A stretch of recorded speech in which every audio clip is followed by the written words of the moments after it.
Selamat datang di channel Cerita Cinta. Sebelum lanjut, mohon dukungannya dengan like dan subscribe dulu. Membalas sebuah penghinaan. Bab 29. Jangan putus asa, nak. Kejar dia jika kamu memang tulus terhadapnya.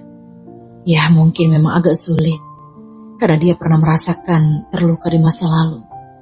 Tapi jika kamu terus berusaha, ibu yakin pasti dia akan membuka hatinya untukmu. Apakah benar, Bu? Percayalah pada ibu. Baiklah. Tapi bagaimana jika dia masih mencintai mantan istrinya, Bu? Sepertinya sangat sulit untuk menghapus wanita itu dari hati Ikra. Berusahalah, Sinta. Ibu akan mendukungmu, ucap Ibu Aisyah yang serius. Dan Sinta langsung tersenyum saat menatap wajah Ibu Aisyah yang sudah memberikan dukungan untuknya. Baik, Bu. Aku berjanji akan berusaha untuk membuat Ikram melupa kepada mantan istrinya dan membuka hatinya untukku. Bagus, Sinta. Ayo, sekarang kita istirahat, ajak Ibu Aisyah. Dan mereka pun pergi meninggalkan ruang tamu menuju ke kamar masing-masing. Di dalam kamar yang redup dan kurang pencahayaan, saat ini Ikram sedang membolak-balikan badannya karena merasa tidak bisa tidur. Tiba-tiba Ikram meringis kesakitan. Sial, kenapa aku bisa lupa jika ototku sedang terluka? Ini semua gara-gara Sinta. Kenapa dia selalu melihatku seperti ingin menggoda? Dan tadi apa yang aku lakukan? Kenapa aku bisa menciumnya? Ujar Ikram yang frustrasi. Tidak terasa pagi pun sudah datang menyapa. Dan saat ini Ikram sudah bangkit dari tidurnya dan langsung bersiap-siap melakukan kewajibannya setiap subuh. Setelah selesai, dia pun langsung memakai baju kantornya, karena hari ini dia akan pergi mengunjungi toko miliknya. Setelah itu baru pergi ke markas besar. Saat keluar dari kamarnya, tanpa sengaja dia mendengar suara tertawa yang berasal dari kamar putri kecilnya itu. Hai Cinta. Dengan cepat Ikram pun langsung membuka kamar itu dan mengintip anaknya dari luar. Dia penasaran, sedang apa anaknya itu pagi-pagi seperti ini. Dan saat tiba di dalam kamar, Ikram pun dibuat terkejut dengan keagraban yang dilakukan oleh Sinta bersama putrinya. Tanpa sadar Ikram sudah bersandar di dinding kamar dan melihat mereka dengan tersenyum. Sungguh seperti ada kupu-kupu yang menghinggapi hatinya. Dia sangat merasa bahagia saat melihat putri kecilnya yang selalu murung kini bisa tertawa kembali. Ayah, panggil Cinta mengejutkan Ikram. Sayang, ayo kita sarapan pagi, jawab Ikram menggugup. Hai Ikram, apa kamu tidak mau mengajakku juga? Goda Sinta. Iya, tentu saja, ayo kita keluar. Ayah akan berangkat kerja sebentar lagi, jawab Ikram dan langsung keluar kamar. Dan mereka berdua yang melihat tingkah konyol Ikram pun mulai tertawa senang. Ayah Cinta lucu kan Tante? Iya sayang, ayo kita keluar. Saat ini mereka sudah selesai melakukan sarapan pagi. Dan Cinta bersama Ibu Aisyah sudah pindah ke ruang TV. Kebetulan hari ini adalah hari libur, jadi Cinta tidak pergi ke sekolah. Tidak tinggallah Ikram dan Sinta yang masih berada di meja makan. Sinta, nanti malam aku akan melakukan misiku, ucap Ikram yang mengejutkan Sinta. Maksudnya kamu mau menyerang markas pamanku begitu? Iya, aku dan anak buahku sudah mengatur strategi yang bagus. Aku yakin akan berhasil, Sinta. Tapi Ikram, lenganmu kan masih terluka. Kenapa tidak menunggu sampai lenganmu sembuh dahulu, Ikram? Itu terlalu lama, Sinta. Aku akan menjebak dia dengan alibi membawamu ke dalam markasnya. Baiklah, aku siap, Ikram. Sinta begitu bersemangat. Dan Ikram yang melihat Sinta hanya bisa mengembuskan nafas kasar. Aku tidak bilang akan membawamu, Sinta. Lalu? Aku akan memakai wanita lain untuk menjebaknya. Kelompok Black Dragon juga sangat ahli dalam nyamar. Oh, aku kira. Tapi aku takut terjadi apa-apa denganmu lagi, Ikram. Percaya dengan kemampuanku, Sinta. Aku pasti bisa menangkap pamanmu itu. Kalau begitu hati-hati, Ikram. Pamanku adalah orang yang sangat licik. Pasti, Sinta.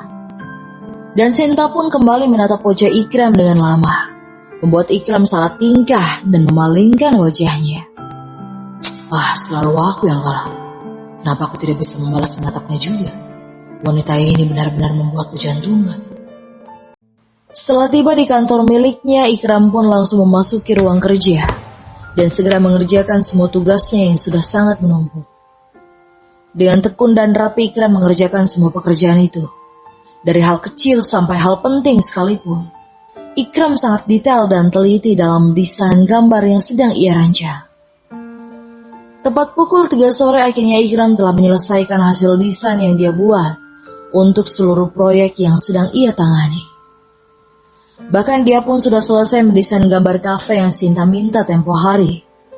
Ikram yakin jika hasil karyanya ini pasti akan banyak disukai oleh semua kalangan dan juga membuat mereka betah untuk berlama-lama nongkrong di kafe Sinta tersebut. Ikram tersenyum semirik saat menatap hasil desain kafe itu. Dia tidak menyangka, sekali mendayung 2-3 pulau terlampaui. Di tengah Ikram menjalankan usaha dan misinya yang sebentar lagi akan selesai dia menangkap, ternyata Ikram juga sudah mulai menjalankan aksi balas dendamnya kepada seseorang yang selalu menghina dan merendahkan dirinya. Kali ini Ikram akan bermain di belakang layar saja, dan dia akan memainkan permainan yang lembut, sampai musuhnya tidak menyadari jika ada seseorang yang berusaha menjatuhkan tahta kekayaannya. Kenapa kau tersenyum sendiri, Ikram? Apa kau sudah gila sekarang? Tanya Tio, sang asisten yang baru memasuki ruangan Ikram. Menurutmu apa yang membuatku bisa tersenyum?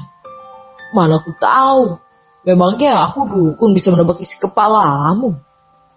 Jawab Tio menatap Ikram. Ya sudah jika kau tidak tahu. Oh ya, sebentar lagi aku akan pergi ke markas besar. Tolong kau urus semua proyekku untuk sementara waktu. Karena malam ini aku akan menyerang markas Cipto Kusumo. Apa kau gila, Ikram? Dia itu kan termasuk pengusaha terkenal di negara kita. Bahkan dia memiliki anak buah dan bodyguard yang sangat hebat. Apa kau mau mengirim biawamu ke markasnya? Kau tenang saja, Tio. Aku sudah memiliki strategi yang sangat bagus. Dan aku yakin, pasti aku dan geng Black Dragon bisa memenangkan pertarungan ini. Kenapa kau mau bertaruh nyawa untuk menyelamatkan keluarga Baskara? Apa kau menyukai putrinya? Tidak, Tio. Aku hanya ingin menolongnya saja. Hanya perlu kau tahu, jika Putri Baskara sudah berkali-kali hampir terbunuh oleh utusan pamannya itu, dan bagaimana bisa aku tetap diam saja, Tio? Sedangkan aku memiliki kemampuan untuk menolong mereka. Ya, kau memang benar, Ikram. Aku hanya bisa mendoakan semoga kau berhasil memenangkan misimu ini. Dan jika kau butuh bantuan, aku siap untuk membantumu, Ikram. Ujar Tio yang serius. Baiklah, terima kasih kawan. Aku tidak ada apa-apanya jika tanpa kalian semua. Jawab Ikram memeluk Tio. Setelah perbincangan itu selesai, Ikram pun langsung pergi keluar kantornya untuk menuju ke arah parkiran untuk menaiki mobilnya. Tepat 1 jam kemudian, kini Ikram sudah tiba di markas besar milik Black Dragon. Kedatangannya disambut dengan hormat oleh semua anggota. Dan saat ini mereka semua sudah berkumpul di ruang pertemuan untuk memberitahukan strategi penyerangan yang akan mereka gunakan. Ikram sebagai ketua geng akan berusaha keras agar para anggotanya akan tetap aman, tanpa ada yang kehilangan nyawa ataupun terluka. Dan setelah semua para anggota memahami strategi yang dijelaskan oleh Ikram, mereka pun memulai membubarkan diri untuk menyiapkan penyerangan. Mark, Louis, dan kalian berlima, ayo ikut aku ke gudang senjata. Baik, bos. Dan saat ini Ikram dan para anggotanya sudah sampai di gudang senjata milik Black Dragon. Ikram memilih senjata yang benar-benar canggih dan keluaran terbaru. Para lawannya saat ini bukanlah orang-orang sembarangan, dan Ikram harus lebih siap dan waspada. Mark, ambil semua senjata tercanggih dan terbaru. Dan untuk para anggota cadangan, kau bisa memberi mereka senjata yang lama. Kali ini kita harus berhasil mengalahkan Cipto Kusumo. Apa kalian siap? Siap, bos. Bagus. Setelah mengambil senjata yang diperlukan, mereka langsung keluar ruangan menemui para anggota yang sudah berkumpul. Sesampainya di ruang pertemuan, Ikram menatap ke arah para anggota yang berjumlah 100 orang lebih. Mereka sudah siap siaga dengan penampilan mereka, Setelah membagi satu persatu senjata yang sudah terisi penuh dengan peluru, Ikram kembali memberi strategi pada mereka. Lawan kita kali ini bukan orang sembarangan. Dia termasuk orang berpengaruh di negara ini. Maka kalian harus siap jiwa raga dan kompak dengan yang lainnya dalam menjalankan misi. Apa kalian semua sudah siap? Siap, bos. Apapun yang terjadi, jangan tinggalkan tempat dan saling menolong agar musuh tidak mencurigai gerakan kita. Kalian dibagi menjadi 10 regu. Salah satu di antara 10 akan menjadi ketuanya. Ikuti perintah ketua dan bersembunyilah di tempat yang strategis dan habisi para musuh satu persatu. Ingat, jangan gegabah, gunakan cara halus. Kami Mengerti, bos. Baiklah, pergi sekarang. Ingat, jangan menimbulkan kecurigaan. Markas mereka di tengah hutan. Manfaatkan keadaan sebaik mungkin. Setelah memberi aba-aba kepada seluruh anggotanya, mereka pun mulai pergi pergu dengan jeda waktu 30 menit menuju ke markas musuh. Ikram berencana akan mengepung mereka dari luar dan dalam, dan menghabisi anak buah Cipto satu persatu dengan cara halus. Di mana pacarmu, Mak? Apa dia sudah siap? Sudah, bos. Mungkin sebentar lagi keluar. Aku di sini, bos. Apa kau sudah tidak sabar ingin melihat hasil penyamaranku? Tanya wanita yang bernama Jessie. Wah, sungguh kau sangat mirip dengan Sinta. Kan aku adalah ahli dalam menyamar, bos. Oke, aku anjungi jempol kemampuanmu ini. Puji Ikram. Setelah itu mereka pun langsung bersiap-siap dan memakai penutup kepala dan menaruh senjata di setiap tubuh mereka. Tepat pukul 8 malam, mereka yang berjumlah 12 orang langsung bergerak mendatangi markas musuh dengan menyamar sebagai geng yang sudah mereka tangkap saat di rumah Baskara. Ingat, jangan membuat tua bangka itu curiga. Jawab sepintar mungkin untuk mengelabuinya. Baik, bos, kami mengerti.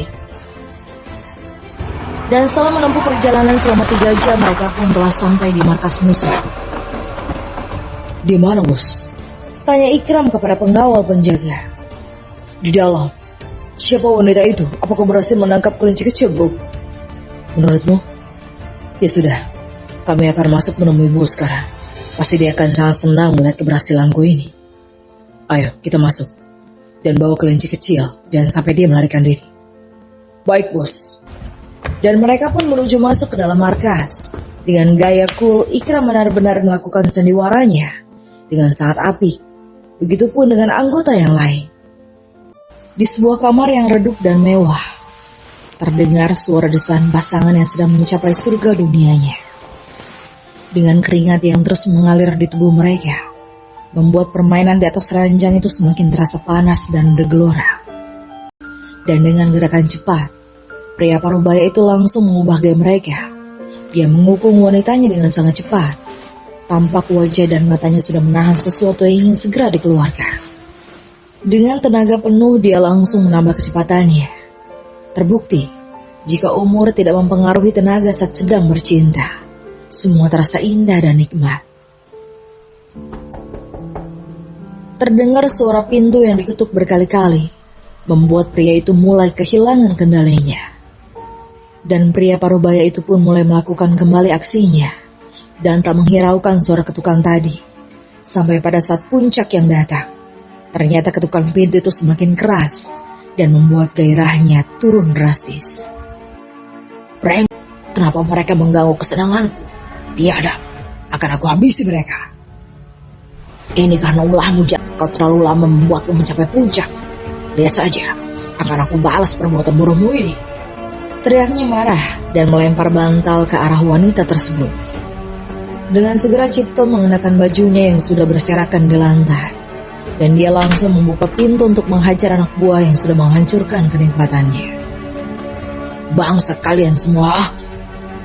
Ampun tuan, maaf karena kami sudah mengganggu tidur Anda. Informasi apa yang membuat kalian harus mengganggu kenikmatanku? Jika info ini tidak penting, bersiap-siaplah untuk aku bunuh kalian bertiga. Baik tuan, kami ingin memberitahu Anda jika geng Ziko sudah berhasil menangkap kelinci incaran tuan. Benarkah? Apa mereka sudah sampai ke markas saat ini? Iya tuan, mereka sudah menunggu Anda di bawah. Aku sangat senang mendengar berita ini. Baiklah, Kalian bertiga tetap tunggu di sini. Aku akan bersiap-siap untuk menemui keponakanku yang malang. Baik, Tuan. Setelah itu Cipto pun kembali masuk ke dalam kamarnya untuk bersiap-siap dan mengambil pistol kesayangannya di dalam laci. Kau orang pertama yang akan merasakan timah panas ini, keponakanku sayang. Sedangkan di bawah, saat ini Ikram dan anak buahnya sedang melumpuhkan para penjaga di area ruangan. Mereka mulai menyelusup menghabisi satu persatu anak buah Cipto dengan sangat lihai. Bagaimana? Sudah selesai. Sedikit demi sedikit kita sudah melumpuhkan anak buah Cipto. Bagus. Untuk penyerangan di luar lakukan sekarang juga. Kita akan bermain dari belakang, seperti yang laki-laki tua itu lakukan. Baik, bos. Tak lama kemudian terdengar suara langkah kaki beberapa orang yang turun melewati tangga. Ikram dan para anak buahnya pun mulai berdiri dengan tegak, menyambut pria yang sudah sedari tadi ditunggu kedatangannya. Terdengar suara tepuk tangan yang dilakukan oleh Cipto. Dia sangat bahagia saat melihat anak buahnya sudah berhasil melakukan misi yang ia perintahkan. Aku sangat senang melihat semua ini, Ziko. Kau benar-benar anak buahku yang sangat hebat. Puji Cipto. Terima kasih atas pujiannya, Tuan. Jawab Ziko palsu.